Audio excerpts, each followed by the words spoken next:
Bienvenue dans cette vidéo d'introduction pour cette séance qui s'appelle Apprendre à aimer ce que l'on est.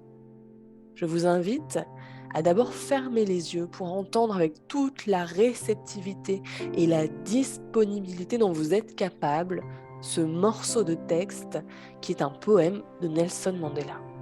Peut-être vous le connaissez déjà, mais laissez vraiment les mots s'imprégner dans votre corps, comme si vraiment votre peau absorbait les mots. Notre peur la plus profonde n'est pas que nous sois- ne- ne- n'est pas que nous ne soyons pas à la hauteur. Notre peur la plus profonde n'est pas que nous ne soyons pas à la hauteur. Notre peur la plus profonde est que nous soyons puissants au-delà de toute limite. C'est notre propre lumière et non notre obscurité qui nous effraie le plus. Nous nous demandons: qui suis-je, moi, pour être brillant, radieux, talentueux, fabuleux? En fait, qui êtes-vous pour ne pas l'être? En fait, qui êtes-vous pour ne pas l'être? Vous allez pouvoir réouvrir les yeux. Je me demande comment vous avez ressenti ces mots. Vous pouvez retrouver le poème entier, évidemment, de Mandela sur Internet. Et ce qui va nous occuper pendant cette séance, c'est vraiment cette question. Qu'est-ce qui fait qu'à un moment donné, beaucoup de personnes ont finalement plus peur de leurs qualités que de leurs défauts? Ça va vraiment être notre axe majeur.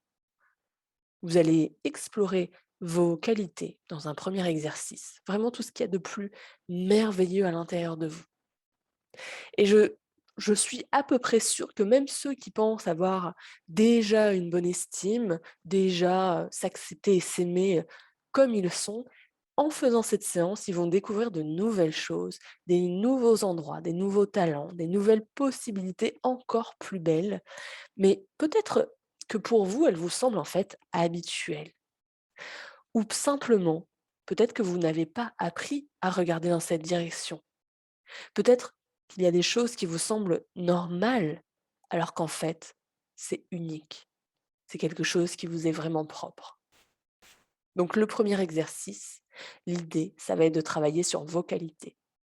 Ce que j'aimerais, et ça c'est très important, écoutez attentivement, avant de commencer le premier exercice, vous allez faire une liste de toutes les qualités que vous avez, toutes les qualités que vous vous reconnaissez et des qualités que vous pensez pouvoir développer, comme si elles étaient déjà là, mais en gestation, prêtes à grandir. Cette liste, elle va être très très importante. Alors, je vous invite vraiment à prendre du temps, je ne sais pas, au moins 10 minutes, pour écrire tout ce qui vous passe par la tête. Au début, ça va être des choses un petit peu banales. Alors, je suis gentille, je suis sympa, mais c'est pas les premières qualités en général qui sont les plus importantes, d'accord? Le moment qui est important, c'est là où vous buggez un peu. Vous savez plus vraiment quoi écrire sur la liste et c'est à partir de ce moment-là où, vous allez aller sortir des choses intéressantes. Donc commencez par des choses assez, entre guillemets, «banales», mais bien, c'est très, très bien d'être sympa et gentil, hein, attention, mais le moment où vous buggez et ben, continuez à chercher, même si ça prend plus que 10 minutes, même si ça vous occupe peut-être une journée, moi j'en sais rien. Prenez le temps qu'il faut. Vous avez le temps de faire les exercices, de les refaire, donc prenez vraiment ce temps. Et donc quand vous séchez, continuez à écrire au moins 5, 6 qualités. Ça pique un peu à ce moment-là et c'est là où les gens ont du mal. Où les gens ont du mal à se reconnaître, à les accepter, même à savoir qu'elles sont là. L'idée, c'est pas de formuler en disant: «Oui, ma grand-mère m'a dit que j'étais comme ci ou comme ça». Non, vous l'écrivez à l'affirmatif. Alors attention, ça va créer un paradoxe. Il y a une partie de vous qui va vraiment avoir envie de se les approprier Mais il y a une autre partie qui, n'estime pas du tout que c'est accessible et que c'est possible, qui n'ose même pas imaginer que ces qualités-là peuvent lui appartenir. Et c'est OK, ça va, c'est normal, c'est absolument normal si vous ressentez ça. Vous allez lire ensuite cette liste à voix haute et sentez qu'il y a un désir, mais il y a aussi cette retenue, ce sentiment justement de paradoxe qui commence à prendre forme. J'y crois pas, c'est à moi, c'est pas à moi. Et ce partage à l'intérieur, eh ben, de toutes ces qualités, c'est vraiment important pour que vous puissiez voir toute leur façon de fonctionner. Tout ce qui fait qu'elles sont belles, inspirantes et que tout doucement, elles vont commencer à faire leur chemin à l'intérieur de vous-même. Ça va leur permettre de commencer à infuser à l'intérieur de vous. Déjà, juste avec cet exercice, vous allez voir, il y a plein de choses qui vont changer. Donc ça, c'était notre premier exercice. Le deuxième exercice, on va faire une expérience pour se reconnecter au sens qu'il y a derrière ces qualités. On remonte un petit peu le chemin. Parce que souvent, quand on développe une qualité, une capacité, eh ben, c'est parce qu'elle a du sens pour nous. Et comme tout ça, c'est un peu inconscient, ben, nous, on va tenter d'aller révéler certaines choses. En tout cas, de se les révéler à soi-même. Il y a la qualité, ce que vous savez être, vous pensez être, vous pouvez être, ce qu'il y a de plus beau chez vous et ce qu'il y a derrière, c'est-à-dire le sens, le moteur. Et c'est super important. Tout ce qui fait que ces qualités sont importantes pour vous et pas une autre personne. Ces 2 premiers exercices, ils sont complémentaires et interdépendants.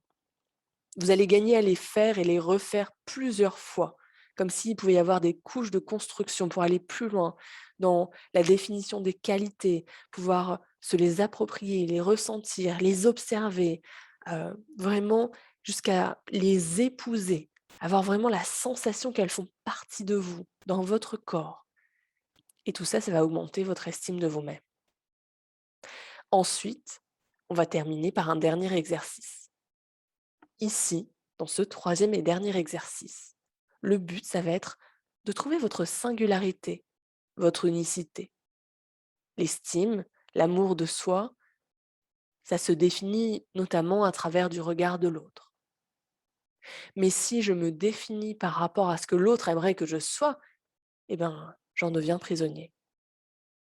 Si on trouve ce qui fait qu'on est unique, alors notre singularité, ce qu'on apprend à aimer, n'est plus une image que les autres aimeraient qu'on renvoie, mais nous qui avons envie de renvoyer une image. Ça part de l'intérieur, le mouvement, et ça n'a rien à voir. Alors, il y a une certaine continuité dans ce travail. C'est à partir du sens qu'on va trouver sa singularité, en quoi chacun d'entre nous, chaque personne est une proposition unique à cet instant précis. Et c'est cette particularité qui fait votre richesse, tout ce qui est rare et précieux. Et chaque individu l'est.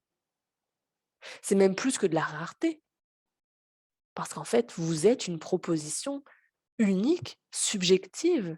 On ne reverra plus jamais cette proposition.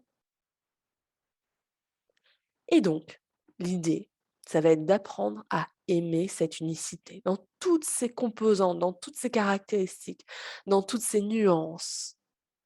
L'aimer avec une immense acceptation, un peu comme si on regardait une œuvre d'art. Elle nous touche parce qu'elle est unique et c'est ça qui la rend intéressante. L'idée, c'est qu'à la fin, vous vous voyez, vous vous sentez, vous vous perceviez comme votre propre œuvre d'art et que tous les matins, en vous regardant dans le miroir ou avant de vous coucher, vous soyez heureux de vivre cette vie-là, dans ce corps-là, avec vos émotions de manière unique. Je vous retrouve donc dans quelques instants pour le premier exercice. À tout de suite.